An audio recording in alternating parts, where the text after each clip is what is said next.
Yeah, I'm just setting my, okay. Is this view good enough? Absolutely. Okay, okay. That is what I was trying to figure out, the best view. Okay, yeah, I am ready to start, but can you just clarify who is playing what role in today's Sure. So, conversation? Astad, the way we will go ahead is I will just take a minute or two introducing the theme and why the Farm Incomes Group is doing this, and then I will hand over to you. You may want to talk a little bit about Krishidan to provide the context of the case, which you could spend 5-10 minutes on it, whichever way you want.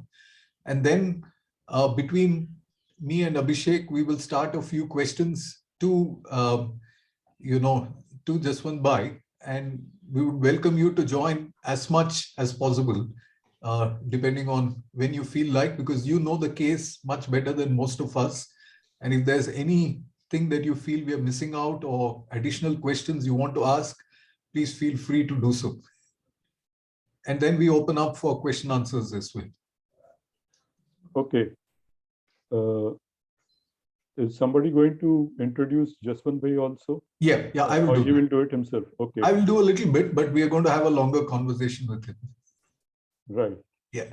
I had just sent to Deborah some 2-3 slides. We've got them. We'll play them. Can they be put up? Yeah, sure. At the right time, we'll do so. I think what we'll do is, I think we have about 13, 14 of us here. So welcome to all to this session of Learning with the Living Farm Income. This is the second in the series of discussions we are having. As the title will suggest, it is more for people learning together.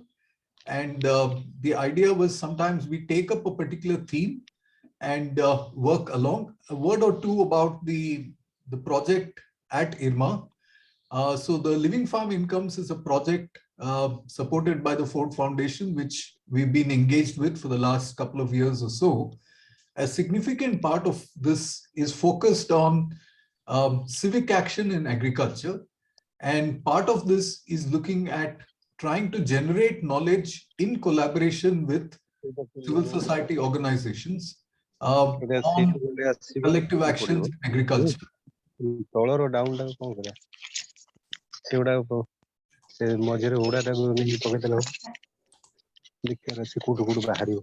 Bhairavi Women Agro Producer Company, can you please mute yourself? Yeah, thank you.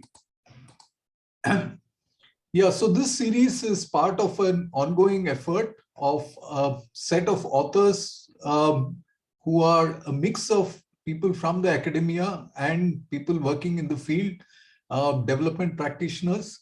And we are looking at a set of possibly 15 to 20 case studies across India.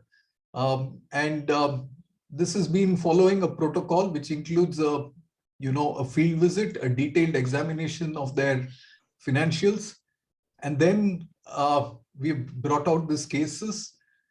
So the case that we are going to discuss today has been documented already by Astad Pastakia and Sachin Oza. This is on the Krishidan Farmer Producer Company Limited. And the case has been, I still remember Jaswant Bhai and Astad and Sachin coming to take this discussion about a couple of years back before the pandemic had struck.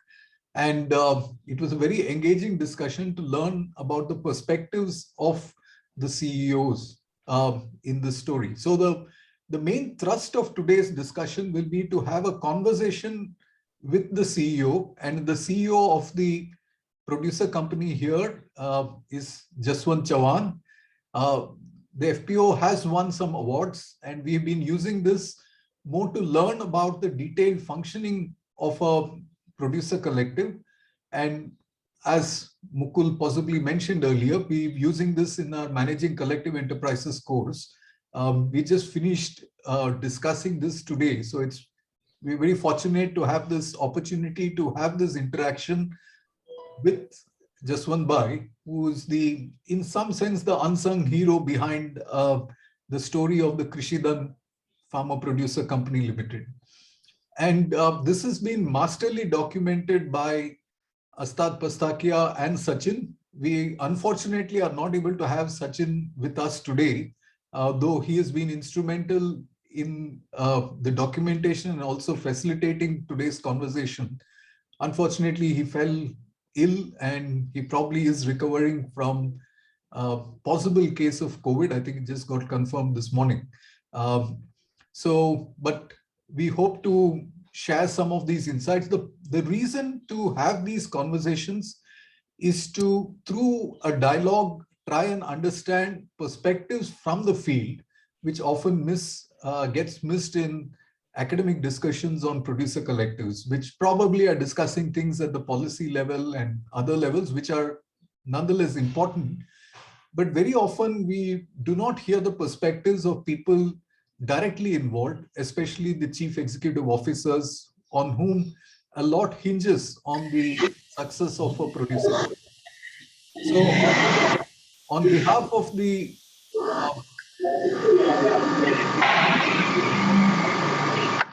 you may have to help mute some people. Yeah, thank you. So on behalf of the Small Farm Incomes team, I welcome all of you. And I would now request Jaswant Chauhan is the CEO of the producer company, and he's been with the Development Support Center for a long time. We will have a more detailed introduction and conversation with him. Astad Pastakia is a development consultant known to many of us across the development sector with a great amount of expertise in agri-value chain enterprises, and he's kindly been behind this writing of this case. So I would now request Astad to first talk to us a little bit about the Krishidan case before we get down to having a conversation with Jaswant Bhai. Over to you, Astad. Thank you, Professor Shambhuji. I will take about 10 minutes, if that's okay, in the budget of time. Sure. Please go ahead.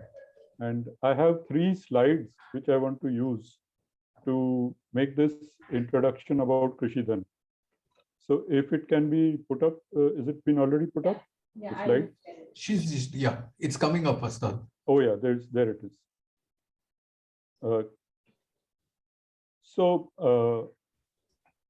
We have been at this for 2 years now. In 2019, I was involved in a detailed evaluation study along with 3, 4, 5 other people, which was on something called LEP NRM program.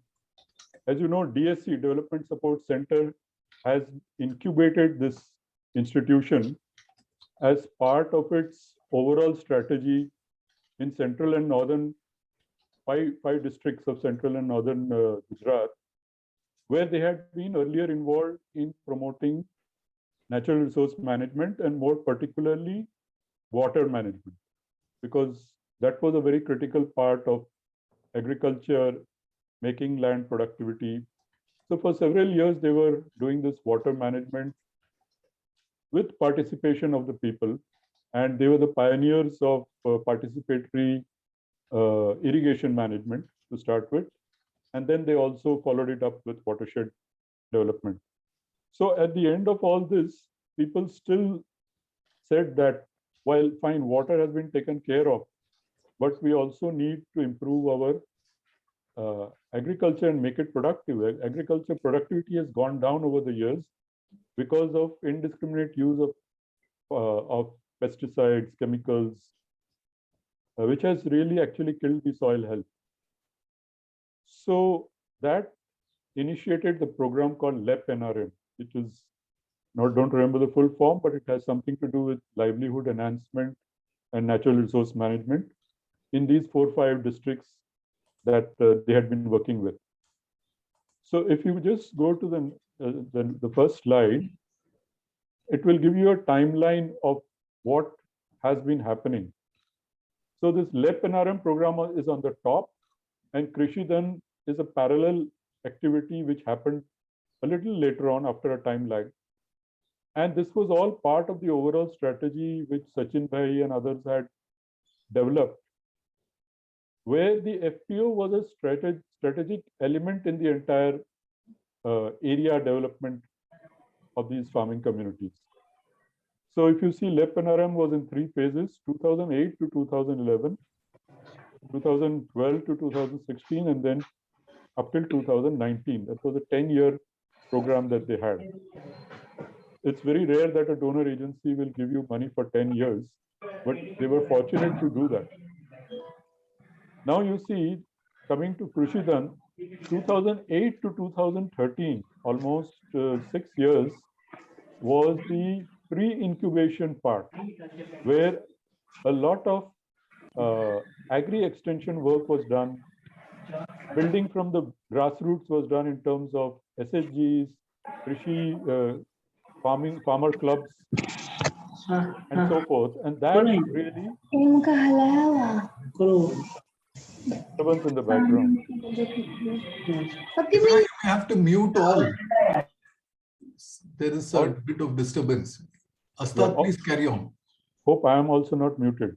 No. Okay. Yeah, please go ahead. So this pre-incubation phase is something very important you will not find in very many FPOs that you look at, which was actually the whole part of building from below. When we say, what does it take to develop all this? And then the incubation started from 2013. It went through 2 phases. And by 2019, 6 years, the incubation was over, during which time Krishi Dhan had learned to become financially independent. And 2019 October, Jaswant Bhai told me that now we are totally independent and we are doing things financially on our own, and we are expected to do so in the coming years. So that was the challenge in front of Jaswant Bhai, which he will talk more about. Can we go to the next one? Yeah. So now what is unique about Krishi Dhan is that it is multi-location, multi-product, and multi-community, and a fairly large kind of institution. Unlike many of the other FPOs you hear, where membership is hardly 5,000 to 1,000 to maximum 2,000 shareholders, area is also very limited. Normally, you might have multi products, but sometimes you may have, many times you may have single products. And in fact, government urges these days to have one product, one district. That is the overall policy. But here you find the exact opposite.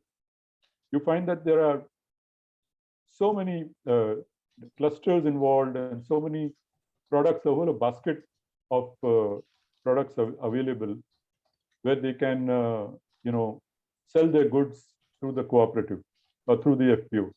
So this diagram which I'm showing you is interesting in as much as it brings out the 3 levels, building from bottom, 3 levels of interventions, from grassroots level to cluster level, and then to the apex level, where the board of directors take the decision. But what you see on the left is the role of the professional team headed by Jaswant Bhai, who is the CEO. And you see that professional team has to manage all the players at all 3 levels. On one side, they have to handle the board of directors, then the cluster leaders also, they have to guide them. And at the grassroots level, they have to figure out what farmers are demanding, what is their real need, and so forth. So a lot of leadership comes from the CEO. We call it the social entrepreneurship kind of model, which has been followed here. The other thing on the top, you will see that there are 3 arrows, which is the balancing trick again. So in the strategic decision making also, there is a lot of balancing to do. Here you have to, on one side, you have the gender balance. Some clusters have more women, some have less. Then you have the regional balance, because there are 4 or 5 districts involved. So different kinds, from the districts, the different kinds of products are coming. Also the socio-communal balance, because the different kind of castes and communities are involved. For instance, in Meghraj, they have tribal and OBC kind of people in dryland areas. And in the Himatnagar area, you have Patels and farmers who have been doing farming for a very long time, irrigated land, using participatory irrigation management. So this is the kind of balancing which he has to do. Now, I hope that in this discussion today, Jaswant will be able to bring out some of this balancing acts which he has to be constantly performing, while making sure that the bottom line of the company is also not red, but it is positive all the time. And that means a lot, because his own salary has to come from there, apart from the entire team's salary and the overheads, which at the moment I was told it's around 12.5 lakhs. So the company has to make that kind of profits every year in order to keep its head above the water. Now I have one more slide which shows some of the figures, but if we are losing time, we can just drop that. What do you say? Go ahead, Astad. Shall I just quickly run through those figures? Yeah, sure. Next, please. So if you look at I was telling you multi-commodities. So the basket of commodities coming from both irrigated, unirrigated areas is food grains is a major thing, wheat, maize, paddy, and also cash crops like potato, cotton, groundnut, and so forth. Then we are talking of multi-location. So 5 main clusters from 4 districts in north and central Gujarat, covering 190 villages. And total number of farmers, around 40,000 farmers have been covered through the agri extension system of DSC, which was running through LEP NRM. So they have all been exposed to non-chemical sustainable agriculture technology before this FPO was started. Then multi-community, as I mentioned, Meghraj has tribal and OBC, and upper caste communities like Patels, Darbars in Visnagar, Himatnagar, and Mudasa. At the company level, you have shareholders, total of 4,409 shareholders, who have a total share capital of 44.09 lakhs. Very interesting feature about this is, although 40,000 farmers have been covered and only 4,400 became shareholders, the total number of farmers who were started availing of the services was 14,000. So it's almost 4 times of the shareholders. And it's not as if these farmers don't want to become members or shareholders. There's a kind of slab which is administrative in the FPC kind of rules, which prevent them, because if they join now, then the whole company will fall into a higher slab, that is from small to medium size. And there the entire bureaucratic requirements are different, and therefore for the time being they are holding on and not moving into that. But it's not as if the farmers' services are not met. So you can say that almost 15,000 farmers are benefiting from this FPO as of date.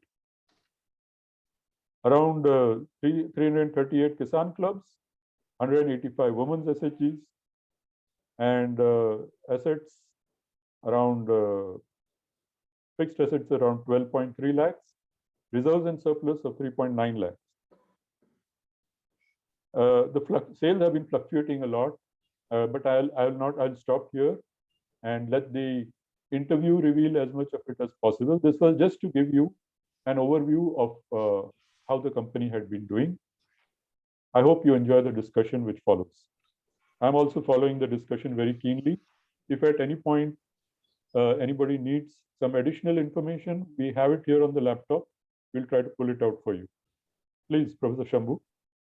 बहुत धन्यवाद अस्ताद. You set the context. कृषिधन एक अनोखा जैसा FPO है जिसका support काफी सालों से रहा है, और उसमें पहले कुछ साल में प्री इंक्यूबेशन की एक्टिविटी हुई थी. DSC के जरिए काफी जिलों में काम कर रहा है. बहुत कम ऐसे FPOs हैं भारत में जो एक जिले से भी ज्यादा जिले में काम कर रहे हैं. तो अभी हम बातचीत शुरू करेंगे जसवंत भाई के साथ. जसवंत भाई, बहुत बहुत धन्यवाद, आपने समय लिया हमारे साथ बातचीत करने के लिए. तो जसवंत भाई, जब से मैं जानता हूं आपको तो तब से आप कृषिधन में ही थे, तो थोड़ा आपकी परिचय दे दीजिए हमको कि कृषिधन से पहले आप डीएससी में क्या क्या काम कर रहे थे और डीएससी से पहले आप क्या कर रहे थे। आप वैसे गुजरात में कहाँ से हैं, थोड़ा परिचय दे दीजिए जसवंत भाई। थैंक यू अस्ताद भाई एंड शंभू जी। मुझे कृषिधन के बारे में लोगों से बात करने का आप लोगों ने मौका दिया है, तो थैंक यू वेरी मच। मेरा नाम जशवंत चौहान है और मेरा एजुकेशन क्वालिफिकेशन MSW है।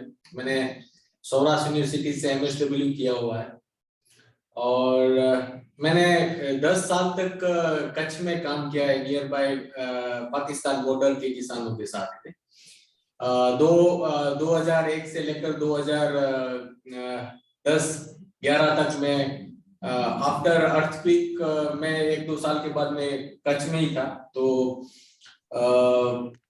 नियर बाय जो बॉर्डर के पाकिस्तान बॉर्डर के जो किसान थे उन्हीं के साथ में मुझे काम करने का अवसर मिला और मैंने वहां से ही ये जो जर्नी स्टार्ट की थी कि लाइवलीहुड को कैसे स्पेशली इनकम के बिना कैसे सोशल डेवलपमेंट होगा, वो मेरे दिमाग में पूरे MSW के टाइम पर रहता था।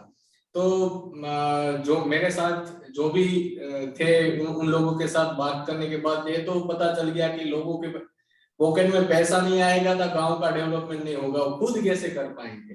और मैं भी एक किसान हूँ, मेरे पिताजी भी किसान है ना। तो उससे पहले मैं एक APMC में जो एक बोलते हैं ना कि अकाउंटेंट की भूमिका करता था और ग्रेजुएशन करता था। तो उस टाइम से मेरी रहती थी कि मैं किस तरह से किसानों के साथ में जुड़कर उनकी इनकम डबल करने या तो इनकम को कैसे बढ़ाने की मैं काम कर पाऊं। तो 10 साल तक मैंने कच्छ में कच्छ नवनिर्माण अभियान करके एक NGO है, नेटवर्क है, उसमें एज ए लाइवलीहुड कोऑर्डिनेटर की तरह मेरा जर्नी वहां से शुरू हुआ। और 2006-07 में हम लोगों ने वहाँ एक प्रोड्यूसर कंपनी बनाई, कच्छ फसल प्रोड्यूसर कंपनी करके। और वो प्रोड्यूसर कंपनी को हमने स्पेशली उसमें ऑर्गेनिक फार्मिंग की सोच से ही वहाँ बनाया गया था। तो कम से कम 5000 हेक्टेयर के में ये किसानों के साथ में हमने काम किया और वो प्रोड्यूसर कंपनी को हमने उनके जो प्रोडक्शन थे वो सप्लाई चेन की तरह प्रोसेसिंग करके हम लोगों ने एक्सपोर्ट करना शुरू किया।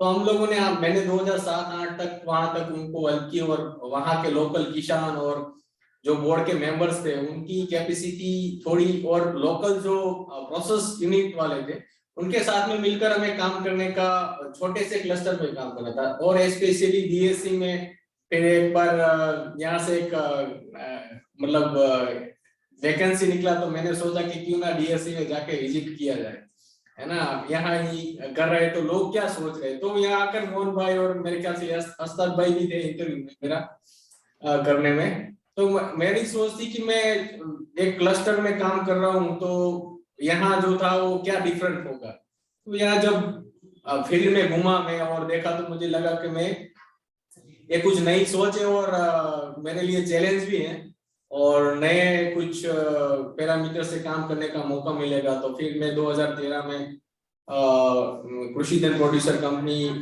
में काम करने के लिए जुड़ा।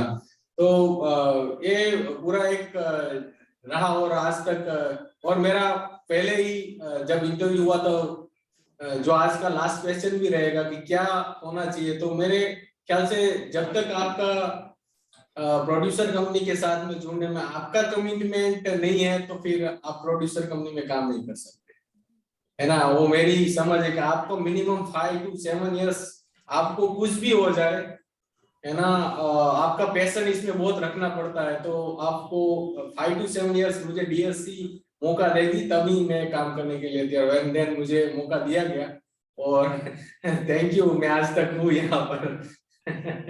तो जसवंत भाई, आप कह रहे थे कि आप शायद एक कच्छ में एक प्रोड्यूसर कंपनी में से शायद शामिल भी थे, तो अभी भी वो प्रोड्यूसर कंपनी चल रहा है कि, क्योंकि ये शायद उस दौर की बात है जब प्रोड्यूसर कंपनी की बात शुरू से चल रही थी तो वो चल रहा है कि नहीं चल रहा है अभी वो कच्छ में? सर वो अभी चल रहा है और उनका 6 करोड़ या 7 करोड़ का टर्नओवर है, उसमें करीबन 1000+ किसान है और उनका सप्लाई है वो जर्मनी में करवा रहे थे हम 2005-6 से। और वो हर किसान को पर उसको एक वहाँ कैस्टर प्रोडक्ट हम कर रहे थे और अभी भी वही हो रहा है वो।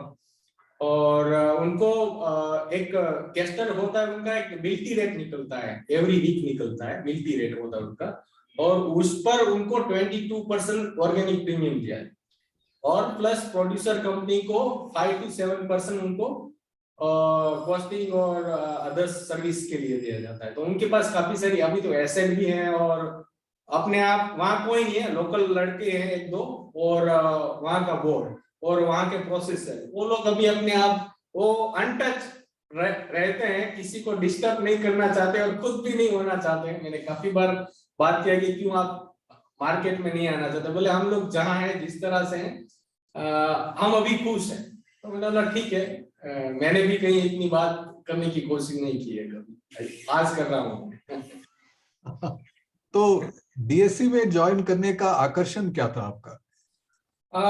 मेरा आकर्षण था कि मैं छोटे लेवल पर एक प्रोड्यूसर कंपनी का तो मैं कर चुका था और एक मल्टी डिस्ट्रिक्ट में मल्टी लेवल पर इतने सारे गांवों के साथ में, और चैलेंज ही था मेरे लिए कि मैं कर पाऊंगा। ये अंदर से विश्वास था मैं किस तरह से जाऊंगा और इनको मैं ब्रेक इवन ला पाऊंगा कि नहीं, है ना, वो सोच थी मेरे दिमाग में। मगर मुझे रिजल्ट एक किसानों से, मैं काफी किसानों से मिला था। मैं जब ज्वाइन होने से पहले मुझे मोहन भाई ने एक जर्नी करवाई थी कि तुम पूरा क्लस्टर हर ब्लॉक में देख कर आओ, है ना, और तुम्हें क्या लग रहा है कि तुम कर पाओगे या नहीं कर पाओगे, है ना। एंड देन फिर मुझे लगा कि मैं कर पाऊंगा और मुझे इसके लिए 3 से 5 साल चाहिए, है ना। तो उनके लिए मुझे मौका मिला।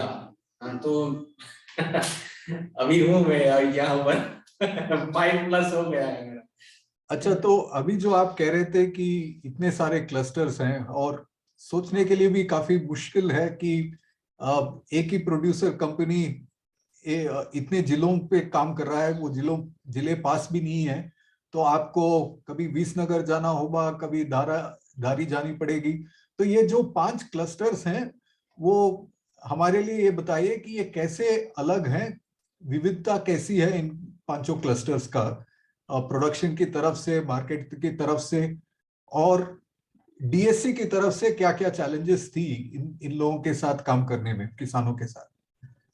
उन लोगों का मतलब हर एक क्लस्टर के बारे में देखा जाए तो वहाँ जहाँ ये डीएससी ने जब से 1994 से लेकर 2008 और 2013 ये जो भी अस्ताद जी ने बताया है, उसमें 2-3 कमोडिटी सेम है।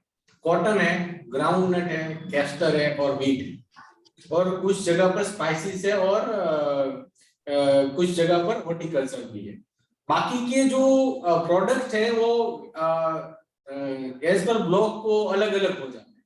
कहीं पर रबी सीजन में सौंफ आ जाती है और पोटैटो होते हैं, कहीं पर ग्राउंडनट 3 सीजन हो रहा है ना, कहीं पर रबी सीजन में पल्सीज डाले जाते हैं। तो कुछ चीजें ऐसी हैं जो मल्टीपर्पज लेवल पर सोइंग कर रहे लोग, अलग लोग की वहाँ की लैंड और वाटर की अवेलेबिलिटी और उनके जो सोर्स ऑफ फंड रहेंगे उनके हिसाब से वो करते हैं। और कुछ चीजें ऐसी हैं जो हर जगह पर कॉमन है। तो दारी से लेकर ये 5-6-11 जितने ब्लॉक है, इसमें प्रोड्यूसर कंपनी में 11 ब्लॉक है, 190 जितने गांव इनको कवर करते हैं हम लोग, है ना। तो इसमें हर जगह पर कुछ चीजें हैं जो कॉमन है ना, और उनकी प्रॉब्लम भी कहीं ना कहीं सेम है। जैसे कि इनिशियल स्टेज में जब शुरू किया गया तो लोगों को 2008-9 में जब कॉटन का सोइंग बहुत हो रहा था पहले भी और अभी भी हो रहा है, कुछ 5-10% कम ज्यादा हो रहा है, कुछ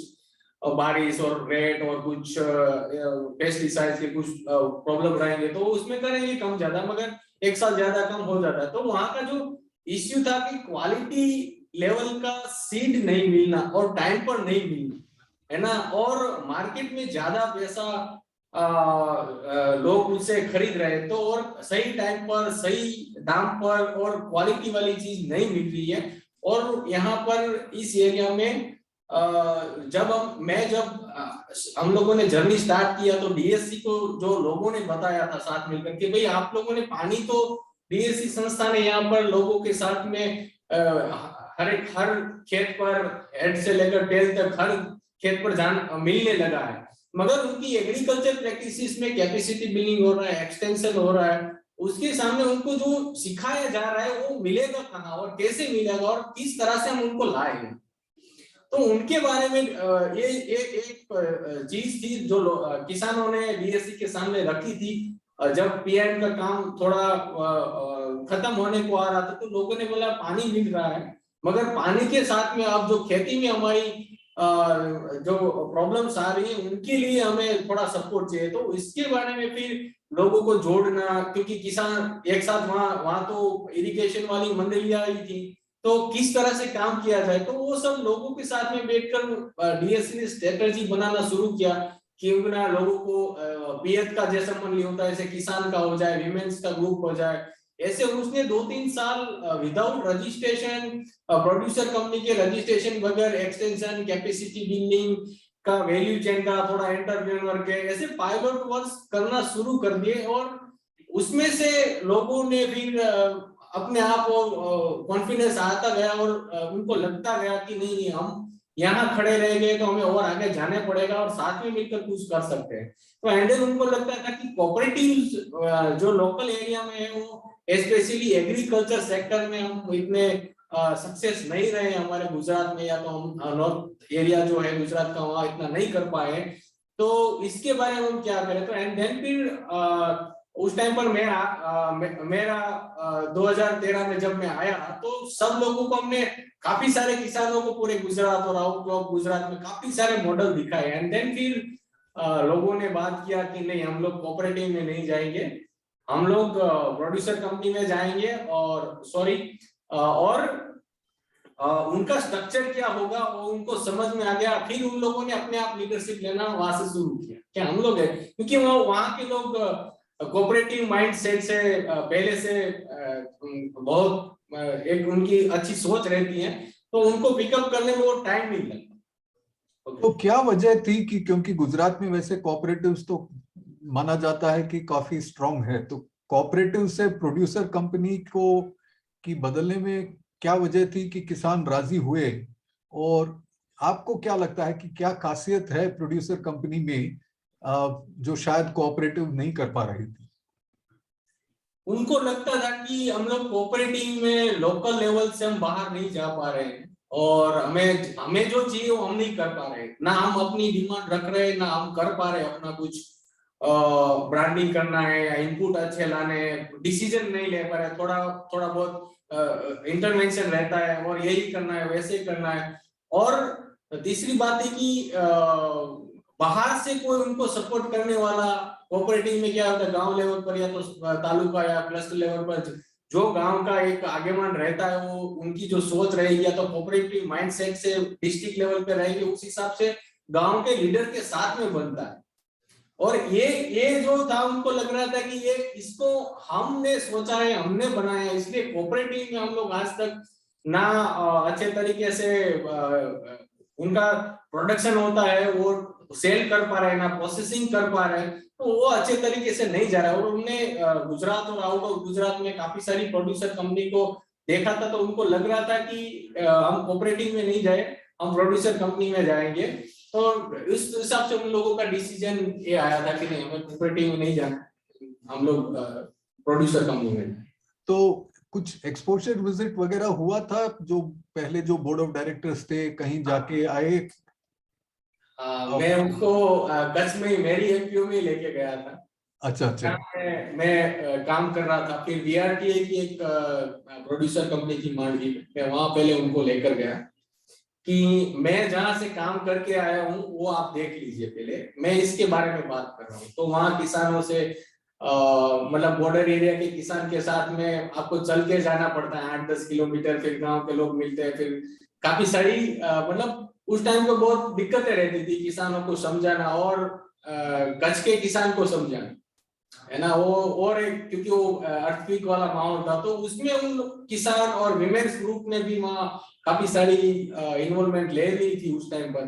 तो वो सब उनको दिखाया कि भाई ये लोग पढ़े हुए नहीं है, क्योंकि वो लोग कच्छ में ज्यादातर किसान की वो एजुकेशन क्वालिटी, मतलब पढ़े हुए किसान, खेती पढ़ी हुई है ना, वो उनको समझ में अच्छी समझ में आती है, मगर पढ़े नहीं है ना लोग। तो मैंने उसको दिखा के देखिए इन लोगों ने जर्मनी तक की सफर कर ली है, आपको कहाँ करनी है वो आप सोच सकते। तो हमारे फिर हम लोगों ने अमलसार लेकर गए थे, फिर देव नदी युवा मित्रा में भी मैं लेकर गया था कुछ सालों के बाद में। और काफी सारी एमपी की कुछ प्रोड्यूसर कंपनी थी, समर्थ एंड अदर्स प्रोड्यूसर कंपनी में। फिर महाराष्ट्र में कुछ एफपीओ को मैंने उसको लेकर गया, कोऑपरेटिव्स भी दिखाई उनकी, अमलसार एंड अदर्स कोऑपरेटिव जो वलसाड़ एरिया में करती है काम। तो उनको समझ में आया कि हम नहीं बोलेंगे, हम आप प्रोड्यूसर कंपनी करिए, आप सोचिए कि आपको बेहतर क्या लगता है, प्रोड्यूसर कंपनी अच्छी लगती है या एंड देन फिर ये सब घूमने के बाद आप जो बोल रहे हो एक घूमना है उनको, शायद मैंने 6-8 महीने घुमाया इन लोगों को, एंड देन फिर हम लोग ने एक मीटिंग करके मेरे डिसीजन पर आए। तो अभी जो क्लस्टर्स हैं, विविधता इसमें काफी ज्यादा है, तो हर जगह में अपना क्षेत्र का जो माहौल है उसको बनाए रखने का तो ख्वाहिश तो होगा ही। तो ये कैसे अपने नॉर्थ गुजरात में एक तरह की समस्या होगी और उनका किसान का सोच अलग है, और कहीं और सौराष्ट्र के किसान की सोच शायद इस तरफ से कोई आपको लगा कि कोई दिक्कतें थी इन लोगों को एक तरह से जोड़ने में? स्पेशली मैं बोलूँ तो दिक्कत तो नहीं थी, क्योंकि डीएससी का वहां सपोर्ट था। मगर एक चीज थी कि ये हमें ये पता था, क्योंकि मैं काम करके भी आया था डीएससी का, खुद का भी उस टाइम पर मैं नया एक्सपीरियंस था कि आगे जाकर काफी सारे इतने सारे लोगों को हम जोड़ने वाले हैं, तो इश्यू आएंगे, तो स्ट्रक्चर्स क्या होने चाहिए, और इश्यू के किसान का कुछ बात होगी तो बोर्ड लेवल पर कैसे जाएगा, ऊपर लेवल पर, ऊपर की बात होगी नीचे तक कैसे जाएगी, इतने सारे। तो लोगों के साथ डिस्कशन किया गया कि देखिए ये स्ट्रक्चर्स बनते, हमने काफी सारे स्ट्रक्चर देखे थे, जिसमें कच्छ के थे, महाराष्ट्र के थे, एमपी के थे।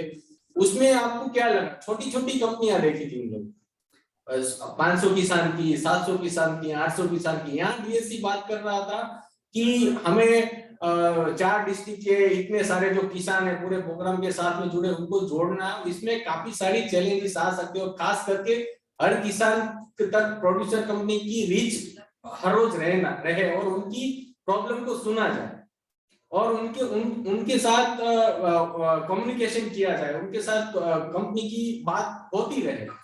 तो फिर हम लोगों ने, किसानों ने ही एक रास्ता दिखाया है कि हम लोग नीचे लेवल पर किसानों के, एक्टिव किसान को हम लोग मॉडल पर लेंगे, ना कि हम किसान क्लब को ले, क्योंकि इंस्टीट्यूशन करेंगे तो शेयर होल्डर कौन रहेगा उनका कोई महत्व नहीं रहेगा। तो किसान क्लब के एक्टिव जो किसान थे, जिनका एक्टिव किसान के भी पैरामीटर्स बनाए गए थे, एक्टिव है, मीटिंग में आता है, कुछ साहस करने के लिए तैयार है, इन्वेस्टमेंट करना चाहता है, रिस्क लेने के लिए तैयार है, ऐसे बंदे को प्रोड्यूसर कंपनी में लिया जाए। और उनका जो किसान क्लब है उनकी एक क्लस्टर कमेटी बनाई, उनमें से ही शेयर होल्डर का, ताकि ब्लॉक लेवल पर कोई भी इश्यू आए और कुछ भी बात हो तो वो उस ब्लॉक पर उनके लीडर्स और किसान के बीच में वो बात होती रहे, और उनका वहीं पर उनका हम रिजोल्यूशन ला सके और उनकी प्रगति में हम आगे बढ़ पाए।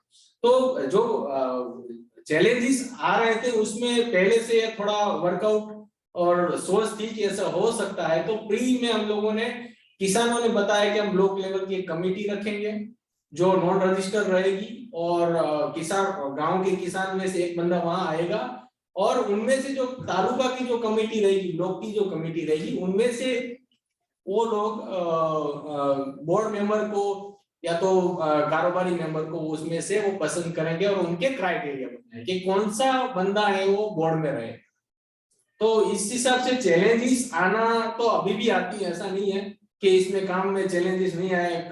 किसान को पेस्टिसाइड ज्यादा कहीं लग गया, कहीं ऐसा लगा कि भाई सीड फेल हो गया है ना, या तो आपने ज्यादा उनको कुछ और दिक्कतें आ गई और किसी ने बताया था, तो आपको रिजोल्यूशन करने के लिए ये क्लस्टर कमेटी हमारे लिए मेन रह जाती है ना, कि उनकी बात, किसान आए वहां बैठे, सब किसान के साथ में बैठे और हम स्टाफ और बोर्ड मेंबर साथ में बैठकर उनका किसान को नुकसान नहीं आए वैसा रास्ता निकालना पड़ता है ना, कि आपको हमें आफ्टर ऑल कृषि धन को वो देखते रहना है, क्योंकि एक किसान को भी आपने या तो 10-15 किसान को भी थोड़ी सी भी गलती कर दी तो उसकी इम्पैक्ट पूरे क्लस्टर पर, पूरे ब्लॉक पर जा सकती है और उनका असर बिजनेस पर और कृषि धन की अवेलेबिलिटी पर हो सकता है। अच्छा, तो जसवंत भाई, जस्ट संक्षिप्त में अगर हम देखेंगे तो कृषि धन की कार्य जो काम जो चलता है तो किसानों का एग्री इनपुट में भी हो रहा है और प्रोडक्शन वैसे तो उसका है ही, तो ये अंदाजन के तौर पे क्या क्या कामें चल रहे हैं? तो एक तो आपने कभी एमएसपी किया है, तो एमएसपी इसका मुनाफा हुआ कृषि धन को या नहीं? और उससे पहले इनपुट ज्यादा करते थे तो, और फिर आपने रिटेल शॉप भी शुरू किया और पिछले 2 साल से शायद एक कंपनी के साथ कॉन्ट्रैक्ट फार्मिंग भी कर रहे हैं। तो ये थोड़ा संक्षिप्त में बताइए कि आपका जो बिजनेस टाइप, बिजनेस का जो रूप है, एक तो किसानों को जोड़ना एक रूप है और दूसरा बिजनेस की तरफ से कंपनी कैसे क्या क्या कर रही है अपने आप को आत्मनिर्भर करने के लिए। तो वो इनपुट में क्या हो रहा है, इसमें सीड्स में क्या हो रहा है, बाकी चीजों में क्या हो रहा है, थोड़ा संक्षिप्त में बताइए। देखिए अस्ताद भाई है, मैंने तो थोड़ा बहुत उनके जो लेसन थे उसी में भी इसे निकाला था। उसने अस्ताद जी ने पहला जो लेबनरम का टॉपिक लिखा था उसमें लिखा था short term and long term process क्या रहेगा प्रोड्यूसर कंपनी का। तो आज भी मेरे दिमाग में है अस्ताद भाई कि हमें शॉर्ट टर्म क्या काम करना है और लॉन्ग टर्म क्या करेंगे, है ना। तो प्रोड्यूसर कंपनी की जो पांच मेजर एक्टिविटी अभी 6 हो गया है लास्ट 2 साल से। हम लोग इनपुट का करते हैं, उसमें पेस्टिसाइड और सीड का रहता है और स्पेशली हमारे पास 10 से ज्यादा एग्रो सेंटर है और क्लस्टर बेस पर जहां हमारा विलेज एग्रो सेंटर और क्लस्टर से दूरी है तो वहां हम क्लस्टर बेस्ड सर्विस भी कर दिए। अब मोबाइल वन से भी हम सर्विस कर रहे हैं उनसे। हमारे पास कुछ व्हीकल्स हैं, छोटा हाथी या तो मोबाइल वैन है अपने कृषि धन की खुद की, तो उससे हम लोग लोगों से वो डायरेक्ट टू होम पर वो सर्विस दे रहे हैं किसानों को। और एग्रो सेंटर भी अवेलेबल है एज वेल ब्लॉक लेवल पर और क्लस्टर लेवल पर। दूसरा काम है हमारा सीड प्रोडक्शन का, उसमें हम व्हीट, ग्राउंडनट और फॉडर का सीड प्रोडक्शन करते हैं। और अभी नेक्स्ट साइड 2-3 एजेंसियों के साथ में काम हमारा डायलॉगिंग में चल रहा है, तो हम लोग शायद आगे जाके सीड प्रोग्राम का काम अभी हमारा 200 टन 250 टन जितना हम लोग करते हैं, मगर हमारा इच्छा है कि हम लोग प्रोडक्शन का काफी सारे हमारे किसान तैयार हैं, तो 1000 MT या तो 2000 MT तक उनको हम ले जा सकते हैं, उतना मैक्सिमम हम कर सकते हैं। तो 2-3 एजेंसियों के साथ में हमारा सीड प्रोग्राम का काम भी होगा। खुद भी सीड प्रोडक्शन करते हैं हमारा कृषि धन की ब्रांड। एंड देन आता है ट्रेडिंग का काम। ट्रेडिंग में 2 तरीके से करते हैं, डायरेक्ट किसानों का काम करना है वो है, और दूसरा है MSP वाला। हम लोगों ने 14-15 और 16-17 और 17-18 में गवर्नमेंट के साथ थ्रू दी गुजप्रो कॉन्स्टिट्यूशन के साथ में जुड़कर हम लोगों ने MSP किया और MSP में हमारी टीम सीखी और किसानों को उसमें काफी सारा फायदा हुआ, क्योंकि ऐसी जगहों पर हम लोगों ने MSP किया कि जहां हम सोच नहीं सकते हैं, है ना, कि इस जगह पर हमारा मेन ब्लॉक भले वड़नगर हो, हम अगर एंड रीच पर जाकर हमारा सेंटर, हमने कलेक्शन सेंटर शुरू किए ताकि हम इससे फायदा मिले नहीं मिले वो हमारा गोल नहीं था। हमारा गोल था उसके हमारा कि हमारी टीम और कृषि धन और गवर्नमेंट के बीच में जितना भी गैप है उसको कम किया जाए और किसानों का कॉन्फिडेंस बढ़े कि कृषि धन में जाएंगे तो पैसा टाइम पर मिल जाएगा, परचेजिंग इस तरह से करेंगे, स्टाफ का कॉन्फिडेंस बढ़ेगा, बोर्ड का कॉन्फिडेंस बढ़ेगा। एरिया में अपनी रीच तो भले मानो वडनगर एरिया तो हमारे 1800 ही किसान वहां के शेयर होल्डर्स है, मगर पूरे ब्लॉक में लिया जाए तो 50,000 60,000 जितने किसान होते हैं। तो उनकी सबकी वो नॉलेज में आते हैं हम लोग। तो हमारा वो प्रमोशन का काम था उस टाइम कि हम लोग अपनी विजिबिलिटी कैसे बढ़ाए कृषिधन की, और लोगों से हम लोग किस तरह से रीच हो पाए। तो ये पूरी वो सोचकर हम लोग वहां गए थे, और काफी सारा दोनों एमएसपी का हमने ट्रेडिंग किया। एक साल हमने 6 करोड़ का किया, फिर 12-13 करोड़ का हम लोगों ने किया, और उसमें काफी सारे लर्निंग्स भी रहे, और उसमें हमने मुनाफा कमाया। हम लोग बोल सकते हैं कि 1% जो एफपीओ को मिलता है उसमें से कहीं एक बार 5 लाख और दूसरी बार, मगर एक बार पैसा मिल गया है, दूसरी बार का पैसा अभी हमारा प्रोसेस में है। 3-4 साल हो गए हैं। तो गवर्नमेंट जैसे ही रिलीज करेगी तो अपने कृषिधन के बैंक अकाउंट्स में आएगी। एमएसपी करना ही चाहिए, मैं तो कहता हूँ एफपीओ को करना चाहिए, मगर गवर्नमेंट जितना रिवॉल्विंग फंड देती है उतना ही करना चाहिए, है ना। मेरा बहुत स्पष्ट सोच है कि आप किसी भी कॉन्स्टिट्यूशन के साथ में या तो किसी के साथ में काम करते हैं तो आपको डेली आपका जो खर्चा होगा वो आपको करना ही होता है। ट्रांसपोर्टेशन, लेबर और बैग का खर्चा करना है, वहाँ का रूटीन जो खर्चा होता है, तो वो आपको बहुत ज्यादा होता है। और वो पैसा मान लो आप इन्वेस्टमेंट करते हैं तो आपका कुछ प्रॉफिट नहीं रहे, है ना। 10 आप 12 करोड़, 13 करोड़, 20 करोड़ का भी काम कर लेंगे, हमारा खर्चा 40 लाख से ज्यादा हो जाए, है ना। तो हमें ध्यान में रखना है कि आप एमएसपी जब भी करते हैं, revolving fund government, central ministry या स्टेट गवर्नमेंट देती है, तो भले प्रॉफिट के पैसे आफ्टर ऑडिट और आफ्टर ऑडिट के बाद दे, कोई दिक्कत नहीं है। उसमें क्या है, वो तो लायबिलिटी आएगी गवर्नमेंट में और अपने बैलेंस शीट में दिखेगी,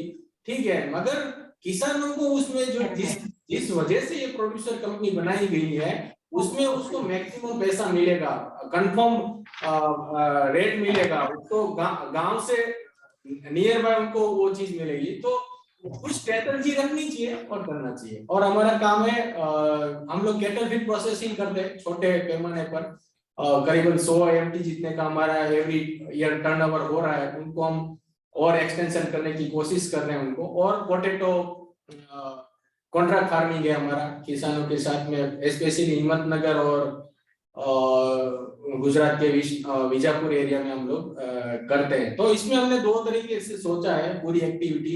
एक तो होनी चाहिए आपकी एक्टिविटी की लोगों को खेती में हर रोज क्या चाहिए, है ना, उनको उनकी जरूरतें क्या है वो मिलती रहनी चाहिए उनको, और सही दाम पर आपका होल्डिंग होना चाहिए मार्केट पर, ताकि मार्केट जो 2008 में, 9 में, 10 में था उस तरह से नहीं होगा, है ना। आपको कृषिधन जो रेट निकालेगा बाद में ही मार्केट का रेट होना चाहिए। ऐसा माहौल पहले भी था और आज की तारीख में भी। हम लोग कॉटन का रेट निकालते हैं, बाद में मार्केट ओपन करता है रेट निकालना, क्योंकि वो हमसे उसको 20 रुपए कम निकालते हो, है ना। तो हमारी अवेलेबिलिटी मार्केट में होने से किसानों को ये फायदा होते रहना चाहिए। और मेरे ख्याल से मेरे आज भी किसानों को ये फायदा मिलता है कि भाई 800 रुपये का पैकेट मिलेगा या 900 का, तो मार्केट में पूरा एक मैसेज निकल जाता है हर प्रोडक्ट का। तो फिर कैस्टर का सीड हो, मेज का हो, पेस्टिसाइड में भी हमारी पॉलिसी रहती है, आपको ब्रांड का लेना है एकदम अच्छे से, एक्सल या सिंजेंटा का, तो उसमें आपको 3 to 5% आपको मार्जिन रखने हैं। और थोड़ी मीडियम लेवल की ब्रांड को यूज करना है तो आपका मार्जिन वहां ज्यादा करो, 10% करो, तो उसमें वो वेरिएशन रखा जाता है और उस हिसाब से उनको सर्विस मिलती रहती है। सीड और पेस्टिसाइड उनको मिलते रहेंगे, तो लोगों की बैकवर्ड लेवल पे की जो भी समस्याएं रहती है वो शायद अच्छे तरीके से हम कर पाएंगे। और दूसरी स्ट्रेटजी हमारी है कि प्रोड्यूसर कंपनी के खर्चे निकालना है ना। इसमें से हमारा क्योंकि इसमें लोगों को हम सब्सिडाइज सब दे रहे हैं, है ना, 3-4-5 करोड़ का इनपुट होता है, तो हम मिनिमम मार्जिन रखकर उनको किसानों को रखते हैं। और किसानों की वो सोच होती है कि क्लस्टर कमिटी उनको तय करता है कि हमारे क्लस्टर में कॉटन का रेट इस बार आप ये निकालें, क्योंकि वो हम नहीं तय करते, उसको क्लस्टर को तय करना है कि इस बार हम 2000 पैकेट बेचेंगे और उनका रेट ये आया हुआ है, तो उसमें हमें मार्जिन ये मिलने वाला है।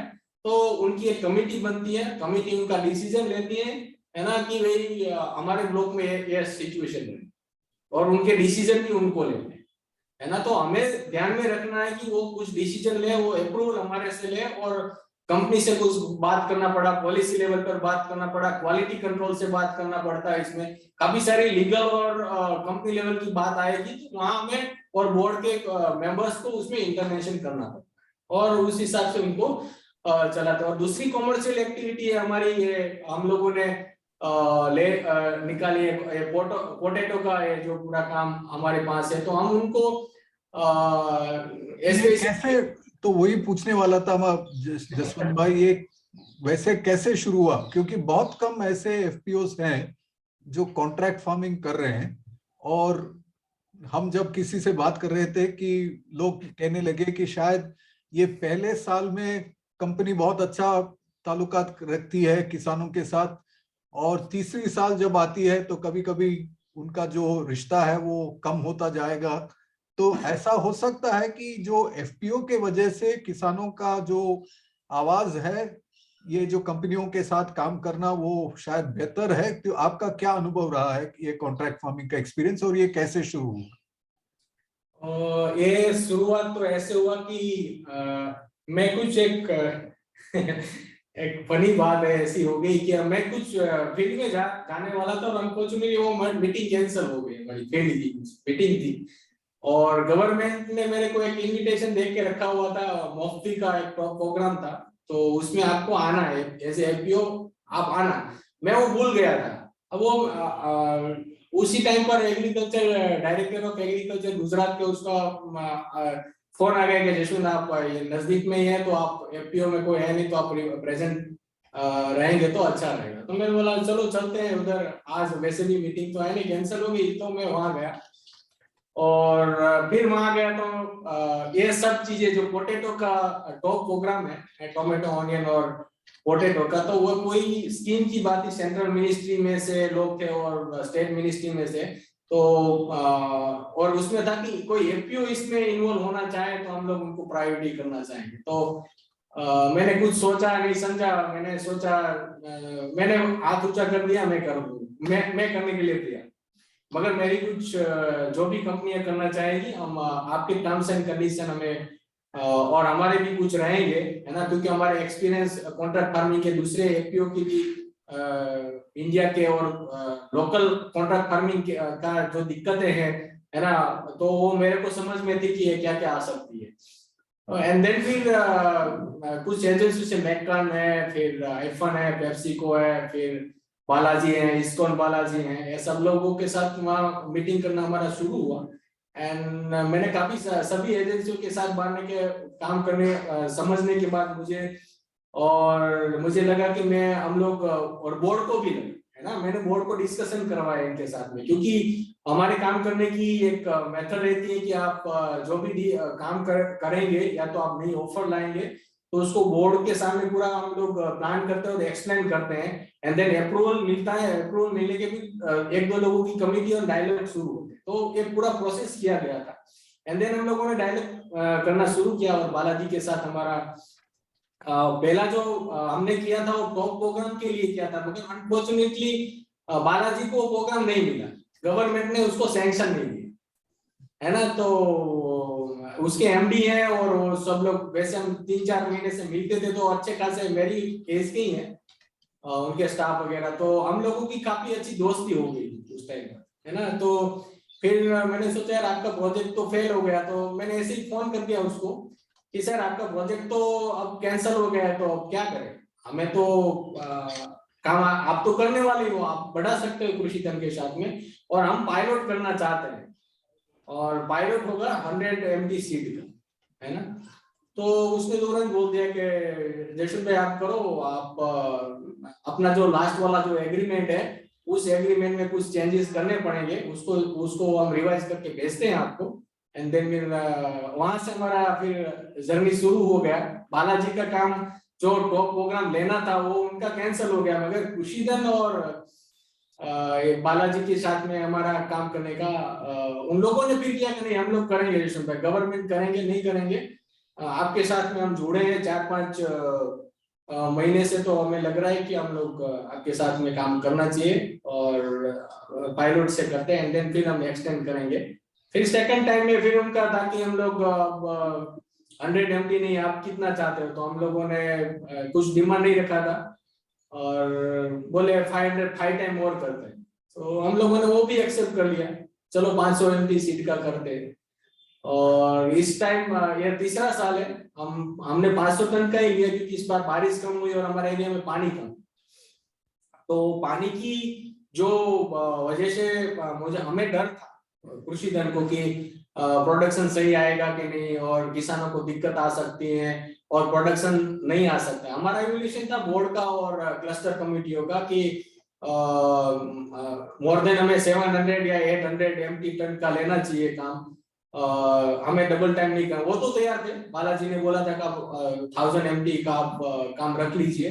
और दूसरी चैलेंज भी थी इस बार, काफी सारे हमारे एरिया में दूसरे प्लेयर बहुत आ गए पोटैटो कॉन्ट्रैक्ट फार्मिंग करने के लिए, तो कंपटीशन भी बढ़ रही है वहाँ। तो इस तरह पूरी प्रोसेस में जर्नी में कोई आज तक कोई हादसा नहीं हुआ है, थैंक गॉड, है ना, कि हम लोग दोनों की म्यूचुअल अंडरस्टैंडिंग में और चल रहे हैं। और होप की मुझे आशा है कि हम लोगों का टारगेट है 2000 MT सीट का, है ना। कृषि धन प्रोड्यूसर कंपनी 2000 MT सीट का काम करेगी बालाजी के साथ में, और वो इस साल ही करना था। हम लोगों ने तो लास्ट फरवरी में डिमांड रख दिया था सेकंड कोरोना में कि हमें था, क्योंकि हमारे पास किसानों का लिस्ट आ गया, क्योंकि 1500 टन सीट का डिमांड आ गया था मेरे पास। अनफॉर्चुनेटली बारिश नहीं हुई तो हमें थोड़ा वापस आया। तो ये पूरा बालाजी के साथ में जर्नी रहा है, और काफी वो कोऑपरेट रहते हैं। कोई भी डिसीजन होते हैं तो मैं अकेला उसमें कभी बात नहीं करता हूँ, है ना। कुछ बातें होती है तो करना पड़ता है, तो कुछ छोटी छोटी तो करते हैं। अदरवाइज पोटैटो कमिटी है, प्रोड्यूसर कंपनी के 3 बोर्ड मेंबर्स है और उस एरिया के 2 मैनेजर्स हैं जो डेली रूटीन उनको देखते हैं, है ना। तो उनका एक कमिटी और मैं रहता हूँ उसमें। हम लोगों का कोई भी डिस्कशन होता है तो बालाजी ने अपने तरफ से प्रोग्राम हेड को हमारे लिए अपॉइंट करके रखा है ना। और हम उनके साथ ही डायलॉग कर लेना है तुरंत, एनी टाइम। अब रात को 10 बजे 11 बजे भी कई बार बात होता है हमारा सीजन के टाइम, तो कुछ भी इश्यू होता है तो उस हिसाब से हम लोगों ने एक 3 साल से वो भी कर प्रैक्टिस में हम लोग बताए। अच्छा जसवंत भाई, तो ये चर्चा जारी रखेंगे। मुझे शायद मीटिंग के लिए मुझे जाना है, लेकिन अभिषेक, डेबोरा और अस्ताद इसको जारी रखेंगे। Abhishek and Deborah, over to you. Thank you sir. Thank you sir. तो नमस्ते जसवंत भाई।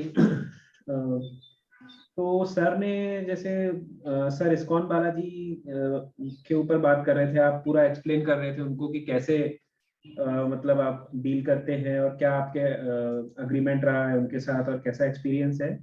तो एक चीज तो मैं मतलब ये पूछना चाहूंगा कि अपार्ट फ्रॉम पोटैटो और इस्कॉन बालाजी, आप दूसरी कमोडिटीज और किसी दूसरे मार्केट प्लेयर्स के साथ भी कृषि धन जो है वो एक्सप्लोर कर रहा है कॉन्ट्रैक्ट फार्मिंग, क्योंकि आपका एक्सपीरियंस काफी अच्छा रहा है इस्कॉन बालाजी के साथ में पोटैटो में। मैं काफी सारी कंपनियों के साथ में हमारा लिंक है, मगर हम लोग नहीं जुड़े, और हम लोगों ने बहुत क्योंकि तय करके रखा है हम धीरे धीरे आगे बढ़ेंगे उनके साथ में। ये कॉन्ट्रैक्ट फार्मिंग की चीज में काफी सारी चीज आपको बायबैक गारंटी में होता है, तो आपको ध्यान में रखना पड़ता है कि आफ्टर ऑल किसान के पॉकेट में पैसा कितने दिन में आएगा और सामने वाले की फाइनेंशियल कंडीशन क्या है, उनका प्रैक्टिस क्या है लोकल लेवल पर, है ना। लोकल लेवल पर उनकी प्रैक्टिस, उसमें कौन से किसान सेटिस्फाइड है, कौन से नहीं, कंपनी का रिपोर्ट क्या है, वो समझना बहुत जरूरी होता है। उस हिसाब से आपको आगे बढ़ना होता है और आप डिसीजन लेने में आपको थोड़ी सरलता मिल जाती है। तो उस हिसाब से हम लोग करते हैं, और हम काफी सारी एजेंसियों ने हमारा संपर्क किए हैं और लोकल लेवल के रहते हैं। कोल्ड स्टोरेज वाले मैका में आईफोन से बात होती रहती है, पेप्सिको से बात होता है। अभी राजकोट की 2-3 नई कंपनियां इस साल वो एरिया में एंटर हुई है, तो डिस्कशन तो होता है, मगर हम देखते हैं कि उनकी फाइनेंशियल कंडीशन क्या है, जो कंपनी है और उनके साथ में जुड़े हुए लोग, आप उनको आप जानते हो कि नहीं जानते हो, आपका बोर्ड जानता है कि नहीं जानता है, और आपको वो भी समझना पड़ेगा कि आपको जिन जिन लोगों ने अब तक एडवाइस दिया है वो लोग आपको क्या एडवाइस कर रहे हैं, प्लस क्या कर रहे हैं, माइनस क्या कर रहे हैं, आप सही दिशा में जा रहे हो नहीं जा रहे हो, आप गलत डिसीजन कितने ले लिए, तो आप उसको कैसे अच्छे तरीके से करते रहे हो उसमें। मेरे साथ में मैं तो थैंक यू बोलूंगा डीएससी से मोहन भाई का, क्योंकि वो मेरे साथ 24 घंटे मैं सोचता हूँ कि वो मेरे साथ रहते है ना, क्योंकि वो मेरा कुछ भी ऐसा प्रॉब्लम होता है तो मैं फर्स्ट डिस्कशन मेरा करना वही हो है ना, कि मुझे समझ में नहीं आ रहा है, मुझे ये किससे मैं बात करूं, क्योंकि आपको पर्सन सिलेक्ट करने में भी कभी गलती कर लेते हैं आप, क्योंकि आपको गलत एडवाइस मिल जाए, तो आपको सलाह लेने के लिए भी किसी और को पूछना चाहिए कि मैं किससे सलाह लूं, मुझे इसमें बेटर सलाह दे, है ना। तो कुछ चीजें ऐसी रहती है कि कॉन्ट्रैक्ट फार्मिंग करना और एग्रीमेंट करना और करना चाहिए कि नहीं करना चाहिए, और जैसे एमएसपी का लोग करते हैं कि करना चाहिए, मगर बैलेंस शीट में क्या आ रहा है वो एक अलग बात है, और किसान के पॉकेट में क्या जाने वाला है और आपको क्या मिलने वाला है। आफ्टर ऑल आपकी प्रोड्यूसर कंपनी की विजिबिलिटी बढ़ेगी या लायबिलिटी बढ़ेगी, या तो आपको कुछ नुकसान तो नहीं होने वाला है ना, वो सोच करके हमें आगे बढ़ना चाहिए। अदरवाइज कॉन्ट्रैक्ट फार्मिंग तो कौन नहीं करता, मोरिंगो में करता है, ओनियन में होता है और टोमेटो में हो रहा है, मगर कंपनी आपको वो कंपनी की फाइनेंशियल स्टेटस इंटरनल क्या लेवल है वो आपको समझाने वाला चाहिए। अदरवाइज है ना, कई बार हम क्योंकि मिस्टेक कर ले कि देखिए इस साल हम लोगों ने 5000 MT सप्लाई किया पोटैटो का, तो 20-21 दिन में पेमेंट लाना होता है। अब आपको 23 दिन 23 डेज होता है तो किसान का फोन आता है ना, कि भी हमारा पेमेंट नहीं हुआ है, 23 डेज हो गए, एग्रीमेंट में तो 21 डेज लिखा है जी, है ना। तो आपको हमें वो और हमें वहां की मैनेजमेंट से भी उस हिसाब से डायलॉग करते रहना पड़ता है कि भाई 50 लाख रुपए या 1 करोड़ रुपया आप डालिए, इतने लोग ड्यू में आ रहे हैं तो कल हमें इनकी जरूरत रहेगी, तो वो कम्युनिकेशन हमें रूटीन करते रहने पड़ते हैं, और वो एकदम सप्लाई साइड देखते रहना है आपको, गोडाउन की साइड में देखते रहना है, फिर पेमेंट के बारे में, रिसीव के बारे में, और वो सब चीजें टाइम टू टाइम खत्म हो और उसमें कुछ इश्यू नहीं आए, वो सबसे बड़ा लर्निंग रहता है। जसवंत भाई, आपने एक्सप्लेन किया कि कैसे आप कृषिधन की एक्टिविटीज क्या क्या करता है, कृषिधन कैसे डिसाइड करते हैं, स्पेशली पोटैटो कॉन्ट्रैक्ट फार्मिंग पे। तो थोड़ा सा बताएंगे कि फंडिंग कैसे रहती है, मतलब वर्किंग कैपिटल आप कैसे रेज करते हैं, या फिर आपने मतलब एक्सटर्नल सोर्सेज में आप गए हैं, बैंक्स में एनबीएफसी से रेज किया है, या फिर कृषिधन ने दूसरे सोर्सेज से या खुद की इक्विटी से, बेसिकली वर्किंग कैपिटल कैसे आप अरेंज करते हैं इतनी सारी एक्टिविटीज के लिए?